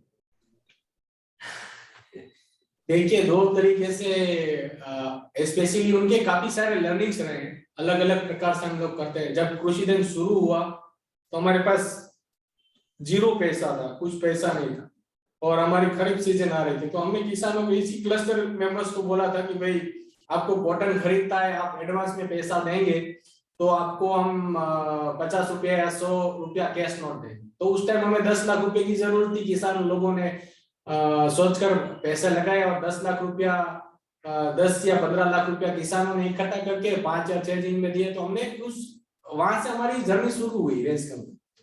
फिर हमारा काम था कि जो भी किसान क्लब है और एसएसजी थी, उनसे हम लोगों ने जो उनकी सेविंग थी उनको हमने अपने बिजनेस के लिए इनवाइट किया कि भाई आप 6 महीने के लिए, 1 साल के लिए हमें आप पैसा देंगे तो हम इस पर लोकल जो इंटरेस्ट देती होगी उससे हम कुछ ज्यादा देंगे।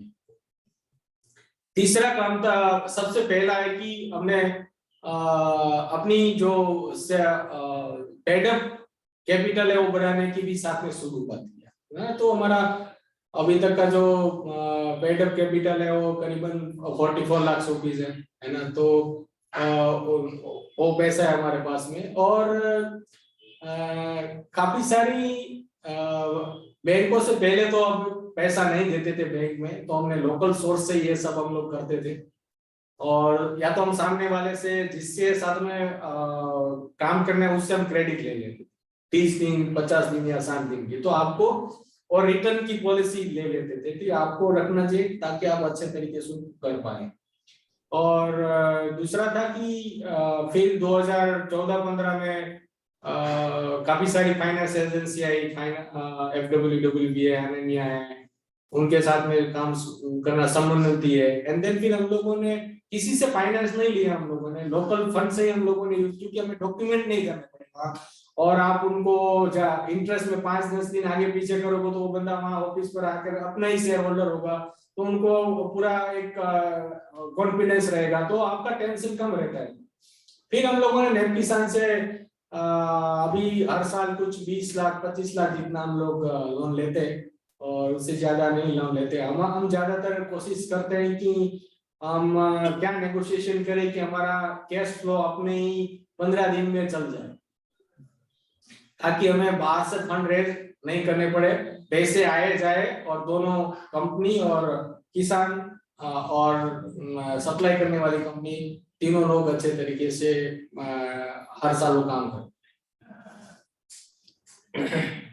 तो जसवंत भाई, आप अभी पिछले क्वेश्चन में एक्चुअली आप इम्पोर्टेंस बता रहे थे कि आपको डिस्कशन करने के लिए कोई चाहिए, तो मोहन जी रहते हैं DSC से, मतलब he is the first person जिससे आप जाके डिस्कशन कुछ भी कर सकते हैं। तो बताइए, बोर्ड में कृषिधन के जो एक्सपर्ट डायरेक्टर्स हैं उनका क्या भूमिका रहती है? आई बिलीव मोहन जी शायद है कृषिधन के बोर्ड में, मैं श्योर नहीं हूँ। स्पेशली DSC ने ये एज पर लॉ हम लोगों ने काम करना शुरू जब किया प्रोड्यूसर कंपनी का, तो DSC के बोर्ड के मेंबर थे अरविंद गुप्ता जी। हाँ, तो अरविंद गुप्ता जी DSC के बोर्ड में थे, तो और मोहन भाई भी थे। तो बोर्ड ने अरविंद गुप्ता सर को DSC के बोर्ड कृषिधन के बोर्ड में भेजा था कि आप कृषिधन को सपोर्ट करिए। तो वो एज ए चेयरमैन 1.5 साल या 2 साल रहे वो अरविंद गुप्ता जी, और उसने काफी और Mohan ji as a board members expert director की तौर से जुड़े। तो उन दोनों ने काफी सारी बोर्ड चैलेंजेस और बिजनेस प्लानिंग, कैपेसिटी बिल्डिंग करना, वो हम लोग जो कम्युनिटी को सिखाना चाहिए था कम्युनिटी को सिखाया, शेयर होल्डर को सिखाना चाहिए था, उसकी रोड मैप कैसी होनी चाहिए, किस तरह से जाना चाहिए स्टेप बाय स्टेप, और कैसे उसको चलाना चाहिए, तो उस हिसाब से होती रही। एंड देन फिर गुप्ता सर ने अपने पर्सनल रीजन से उनको रिजाइन किया। एंड देन फिर मोहन भाई तो थे ही थे, वो 2018 या 19 तक मोहन भाई एज ए एक्सपर्ट डायरेक्टर कृषिधन के बोर्ड पर रहे। और उसके अरविंद गुप्ता सर के बाद में फिर किसानों ने अपना खुद का एक चेयरमैन किसान को बोर्ड पर वसंत भाई पटेल जो अब अभी चेयरमैन है, तो वो रहते हैं। तो स्पेशली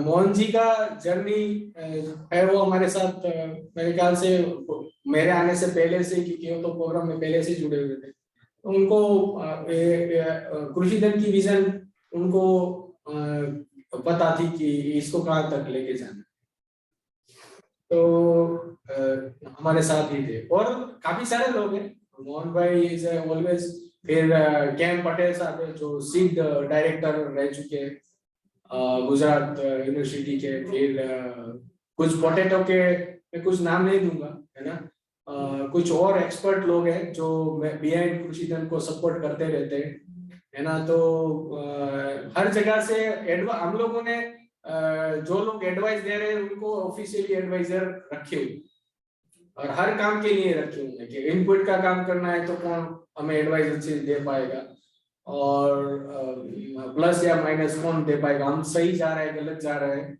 और आगे जाकर क्या होगा, तो हम वो बात कर सकते हैं।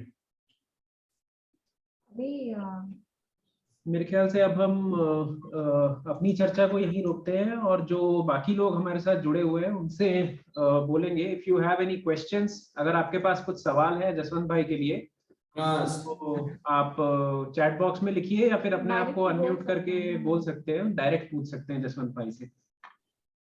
Please feel free to ask questions.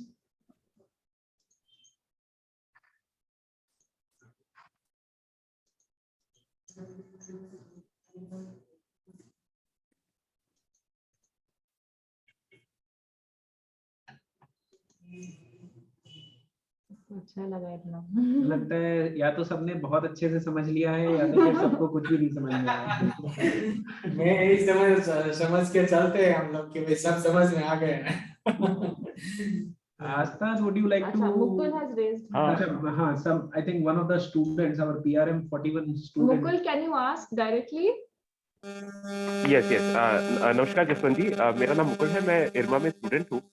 तो मेरा प्राइमरी रीजन ये टॉक ज्वाइन करने का, हमें जो कृषिधन का केस पढ़ा है शंभू सर के साथ, उसके लिए था। तो इस केस में एक बात लिखी हुई थी कि कुछ आपने जब ये कृषिधन चालू किया था तो आपके कुछ कॉन्फ्लिक्ट हुए थे गांव के अंदर किन्हीं ट्रेडर्स के साथ, या उसके बारे में केस में बहुत अच्छे से लिखा हुआ नहीं है, और जिसको बोर्ड ऑफ डायरेक्टर्स अच्छे से हैंडल किया था, और ये भी एक लीडरशिप स्किल है जो बोर्ड ऑफ डायरेक्टर्स के पास होनी चाहिए, ऐसा केस में लिखा हुआ था। तो उसकी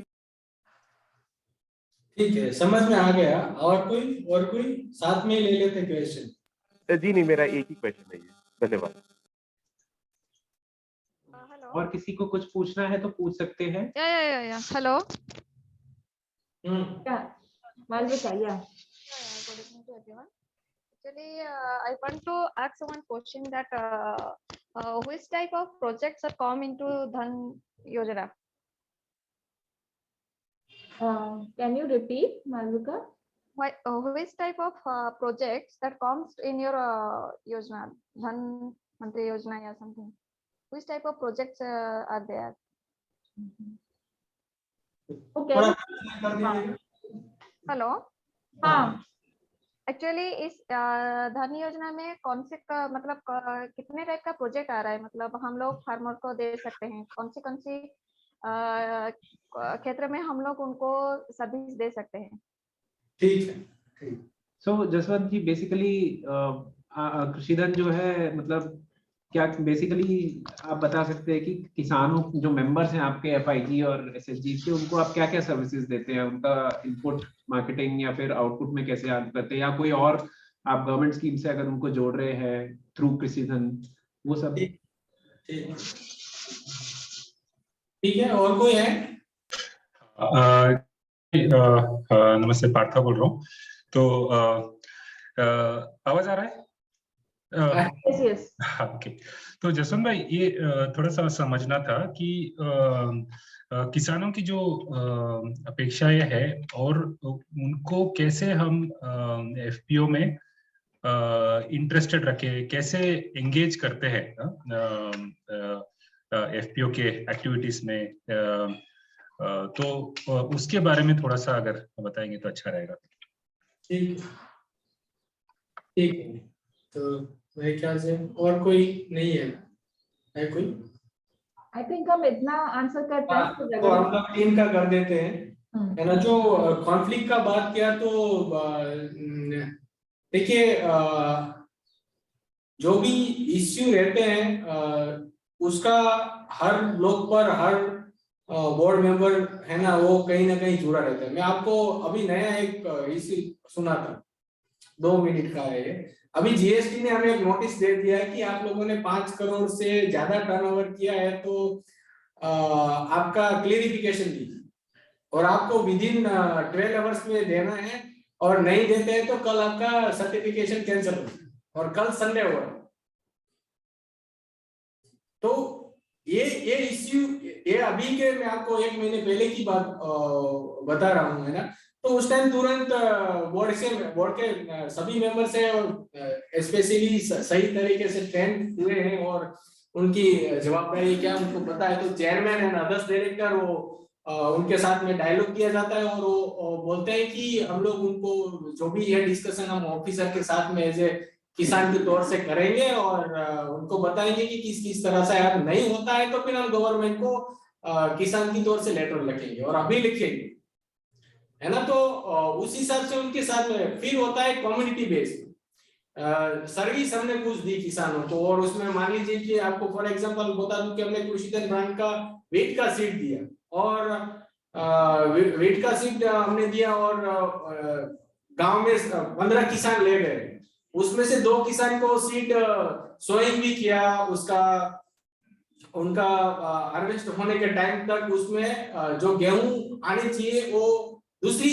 कोई कमोडिटी में आ जाती और उस गांव में 15 बैग दी गई है वो कृषिधन की ही गई हमने दिया हुआ, उसमें से 13 किसान ने लिया है और 2 किसान हैं। तो उस टाइम पर आपको वहां जाकर टेक्निकल पर्सन और बोर्ड मेंबर्स और लोकल क्लस्टर कमेटी मेंबर्स हम लोग वहां जाते हैं, बैठते हैं उनके साथ में और उनको मैक्सिमम नुकसान नहीं आया उनके पूरे कैलकुलेशन करते हैं और उनको रिजोल्व करने की कोशिश करते हैं और 99% हो जाता है उस हिसाब से।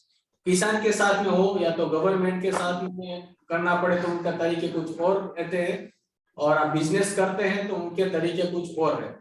तो दोनों तरीके से हमें तैयार रहना पड़ता है और उस हिसाब से हम करते हैं। और मेरे ख्याल से आपका पहला जो क्वेश्चन था उनका आंसर मैंने देने की कोशिश की है। दूसरा था क्वेश्चन जो प्रोड्यूसर कंपनी क्या क्या सर्विस देती है, तो फिर मेनली डिस्कशन हुआ है, हम लोग इनपुट सप्लाई करते हैं, सीड प्रोडक्शन का काम है हमारा खुद का और पोटैटो कॉन्ट्रैक्ट फार्मिंग है, फिर कैटल फीड प्रोसेसिंग करते हैं, ट्रेडिंग करते हैं, फिर सीजनल रिटेल भी काम करते हैं। अहमदाबाद में कुछ किसानों की प्रोडक्ट है वो अहमदाबाद में सेल होता है, सीजनल जो गुजरात का ट्रेंड रहता है, तो उसमें हम लोग ये 5 प्रकार की एक्टिविटी हम करते हैं। एज पर बायलॉज आपने क्या रखा है आपके बायलॉज में वो आप हर कुछ कर पाओ, तो इसकी जो मेन जो रहता है वो ये रहता है कि आपने बायलॉज में क्या डाला हो, है ना। तो वो हर चीज आप कर सकते हो जो आपने आपके मेमोरेंडम और आर्टिकल में डाला, तो वो आपको ध्यान में रखकर करना चाहिए। और आपको करना चाहते हो और आर्टिकल और मेमोरेंडम में नहीं है तो एज पर आरओसी में उसको हमें उसको ठहराव करके ऐड करना आप कर सकते। और तो पार्था जी का क्वेश्चन था कि आप इतने सारे किसानों को किस तरह से हम लोग मिलते हैं और उनकी कैसे जरूरत पूरी करते हैं। तो हमारा base sir cluster committee is main हमारा बेस है, हम वहीं से डिमांड जनरेट करते हैं और वहीं से बात होती है। और हर एक क्लस्टर में हमारा एक एग्रो सेंटर है जो वहाँ किसान कभी भी आकर वहाँ अपनी बात कर सकता है, कुछ भी अपनी प्रोड्यूसर कंपनी की कुछ भी चीजें वो देख सकता है, अकाउंटिंग सब वहीं पर ओपन रहता है ना। आप ऑफिस पर आओ, आप जो भी मांगोगे आपको मिल जाए, आप शेयर होल्डर होने चाहिए, है ना। तो किसानों को गांव तक जाने के लिए हमने 2-3 ब्लॉक में हमारी मोबाइल वैन भी है और थ्रू दी किसान क्लब के लीडर्स और कुछ लीडर्स फार्मर्स के थ्रू हम लोग रीच करने की कोशिश करते हैं। वही एसएमएस एक हमारा जरिया है और कुछ नहीं। हम लोग अभी जो सोशल मार्केटिंग की जो स्ट्रेटेजी चेंज हुई है जो रूरल मार्केटिंग में, हम लोग उनको भी अभी उसमें इन्वॉल्वमेंट में करने की हम लोग अभी मैं अपने स्टाफ को ट्रेन करने की हम लोग कोशिश कर रहे हैं। हमारे जो मैनेजर्स हैं और फील्ड ऑफिसर हैं, है ना, उनको तो ताकि वो इंस्टाग्राम फेसबुक और उनको मैक्सिमम उनको हम लोग कैसे उनको रीच कर पाए, डे टू डे हमारी कृषिधन की विजिबिलिटी उनके पास कैसे रहे, है ना। तो उस हिसाब से हम लोग करते हैं। उनकी जरूरतें जो है ज्यादातर हम लोग अभी तक पूरी कर पाए हैं, तो बैकवर्ड में हम उनका एग्रीकल्चर इनपुट प्रैक्टिसेस में सभी सॉल्यूशन दे पा रहे हैं। और एग्रीगेशन में और प्रोसेसिंग में हम लोग अभी इतने मान लीजिएगा देश के जितने भी बड़े कंपनियां उनके कृषिजन प्रोड्यूसर कंपनी वेंडर है, मगर एज पर किसानों की अपेक्षा के हिसाब से उनको पैसा नहीं मिलता है तो हम उनके साथ में ट्रेडिंग नहीं कर पाते हैं ना। तो क्योंकि उनका तरीका काम करने का हमारे इरमा के ही लड़के होते हैं वहाँ, तो उनसे जो डिस्कशन होता है वो मैनेजर लेवल पर या तो ऊपर बैठे रहते हैं, तो उनको से डिस्कशन होता है। मगर अपनी वहाँ प्रेजेंस से 2-3 चीजें रहती कि हम लोग बोलते हैं कि हमें कैस्टर खरीदना, जैसे अभी सीजन शुरू होगा पार्था जी, तो हम लोगों ने अभी शुरू किया है वीट का, है ना। तो हम लोग 2-3 अच्छी कंपनियों के साथ में हमारे डायलॉग है और खरीदने की बात होती है हमारे उनके साथ में, तो हम लोग रेट हर रोज कोट करते हैं ताकि किसान को पता चले कि भाई कृषिधन प्रोड्यूसर कंपनी मिल्क क्वालिटी लेना चाहती है और सेकंड ब्रांड लेना चाहती है, तो उसको 1900 रुपये में क्विंटल का मिलना चाहिए। तो मार्केट में क्या चल रहा है, समझ लीजिए 2000 रुपया चल रहा है ना, तो वो कम से कम 1900 रुपया तो उसको मिले, तो वो नीचे नहीं जाएगा और मार्केट में वो अपनी तरीके से वो कर पाएगा। तो हम ट्रेडिंग में उसका मार्जिन नहीं रहता है। मैंने काफी सारा क्या बोले एक्सेल सीटें हम लोगों ने तोड़ मरोड़ के रख ली है। आप ट्रेडिंग दिन में आप कम से कम 50 टन का या 100 टन का डेली आप टर्न कर पाओ, तो आपको एट द सीजन आपको अच्छा मार्जिन मिल सकता है, अदरवाइज नहीं मिल सकता है मेरे ख्याल से। मेरी जो प्रैक्टिस और हम लोग जो सोच रहे हैं इस हिसाब से, तो ये एक तरीका रहता है लोगों से मिलने का और उनसे हमारी सर्विसेज हम पहुंचाने की कोशिश करते हैं। कई बार ये कोरोना के कारण दिक्कत भी आती है, ऐसा नहीं है कि हम लोग सब सही तरीके से ही जाना, ऐसा नहीं, चैलेंजेस भी आती हैं और उनको लोगों के साथ में बैठकर उनको ही बोलते हैं कि भाई ये क्वेश्चन है, इनका सॉल्यूशन कैसे है। बोर्ड को सिर्फ काम करना है, सही दिशा में जाना, डिसीजन सही तरीके से ले और फाइनेंस मैनेजमेंट करे और लोगों की सुविधाओं में कोई दिक्कत नहीं आए और क्लस्टर लेवल का सही जवाब और मॉनिटरिंग करता है। ये हम लोग पकड़ के रखे हुए हैं और उसी हिसाब से हम लोग करने का कोशिश करते हैं। जी पार्थ मालविका का क्वेश्चन था। थैंक्स जसवंत भाई, काफी डिटेल में आपने बताया, थैंक यू सो मच। तो अगर और कोई प्रश्न किसी का नहीं है तो I would request Ustad now to closing remarks. किसी और का कुछ क्वेश्चन है? somebody else has any question, any questions? तो if I can just ask one more Swan. So actually Jaswant भाई आपने जो बताया कि इनपुट का बिजनेस जो है वो एक काफी अच्छी तरीके से एक बिजनेस है और आउटपुट में है, यस इसमें margins and all that is a challenge. तो आपको क्या लगता है कि I mean I am just talking generally, not only for Krishidhan but FPOs को किस तरीके के बिजनेसेस में आना चाहिए जिससे वो मतलब अच्छी तरीके से चल सके? So what are your thoughts from your experience, what are your suggestions?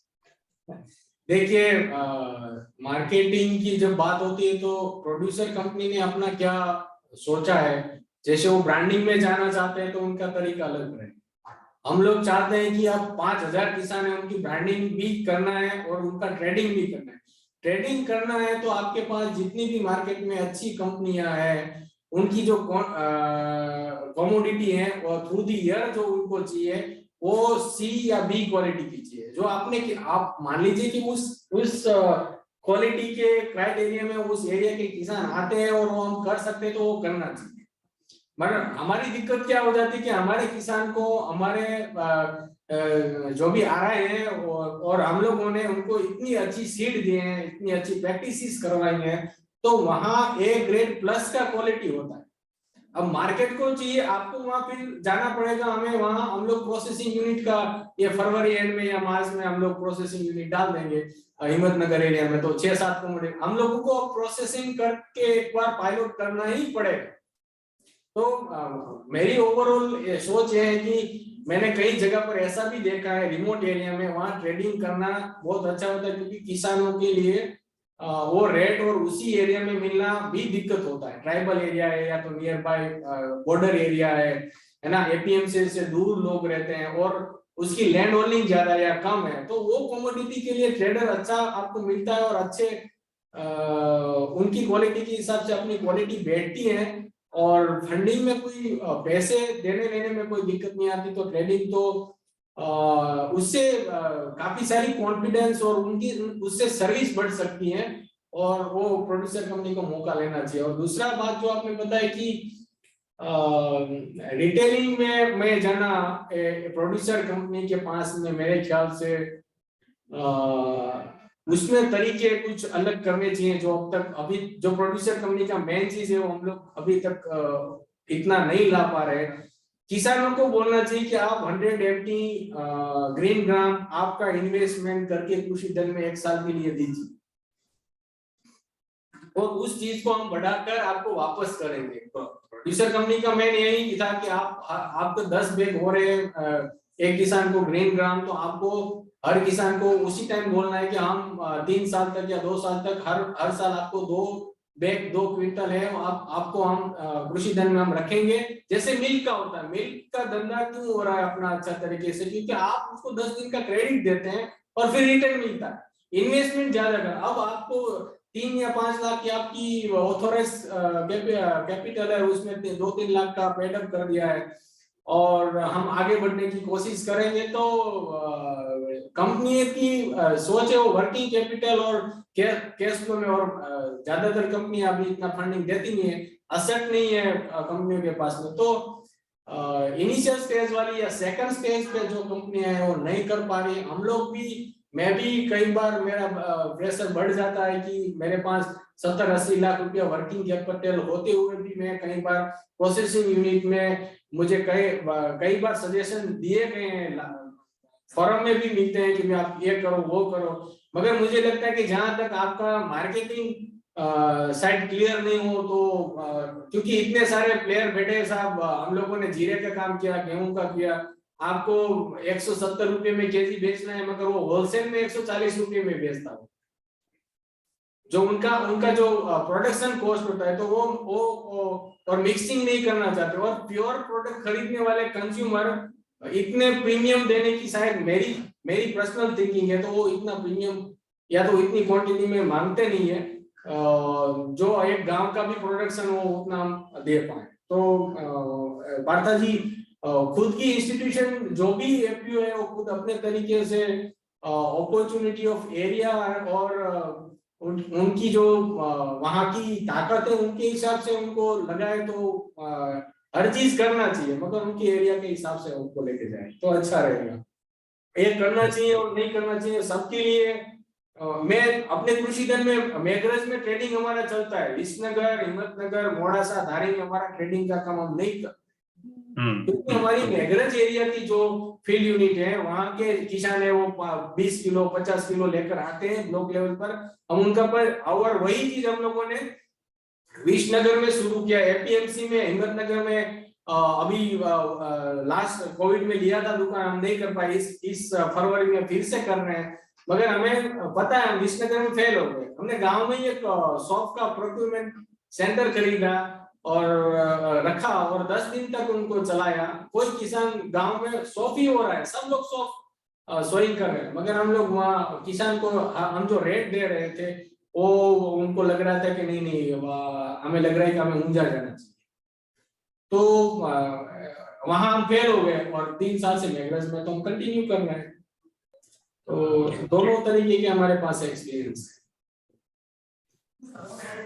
Yeah, I think Astad, we should close now. So I request you to please give the closing remarks. If you have some views to share, you can share.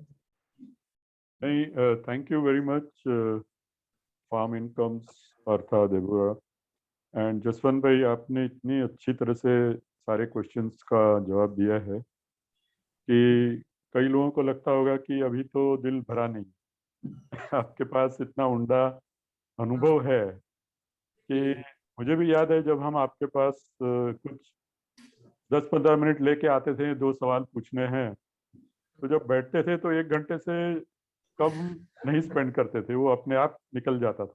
ये actually ये जो entrepreneur की quality है, आप कोई वहाँ नौकरी नहीं कर रहे हो, आप सोशल एंटरप्रेन्योर का काम कर रहे हो, क्योंकि हम दूसरे एंटरप्रेन्योर से भी मिल चुके हैं उनके साथ भी वही जुस्सा होता है, वही जोश होता है, वही अनुभव होता है, वही शेयरिंग होता है। तो पार्था जैसे लोग हैं यहाँ इस ग्रुप में जो ज़्यादा इंटरेस्ट दिखा रहे हैं, मेरा उनका सुझाव होगा कि आपसे अलग से मिले, क्योंकि आज की तारीख में तो टाइम खत्म हो चुका है। एक सवाल ये आ रहा था जसवंत भाई जी कि 10,000 FPOs की रचना होने जा रही है, हाँ लेकिन आपके जैसे तो 5 भी गिनने से नहीं मिलेंगे, पूरे 10,000 की तो कहाँ बात है। तो क्या करना चाहिए किसान के लड़कों को इसमें तैयार करने चाहिए? एक अलग प्रकार की तालीम होनी चाहिए, क्योंकि किसान के लड़के सिवाय और कुछ ये काम नहीं कर सकता है मुझे लगता है। शहरी कोई आदमी है अगर MBA करके भी आता है तो उसके दिमाग में, उसके दिल में ये सारी बातें नहीं आ सकती। तो आपका कोई सुझाव है कि ये नॉलेज आप अगर शेयर करना चाहें, ऐसे दूसरे CEO को बनाना चाहें, तो कैसे हो सकता है ये? 1-2 मिनट से ज़्यादा नहीं लेना, क्योंकि टाइम एक्सीड हो गया है।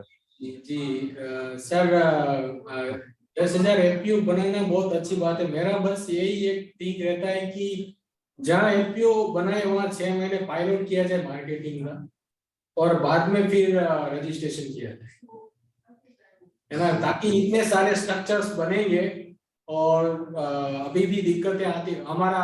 मैं एक अभी महाराष्ट्र के कुछ FPO के साथ में और गोवा और कुछ MP और कर्नाटक के FPO के साथ में मेरा एक डिस्कशन था, तो उसमें हम लोग बात कर रहे थे। तो सब लोग को कोई चिंता रहती कि हमने रजिस्ट्रेशन करवा दिया, अब क्या करना।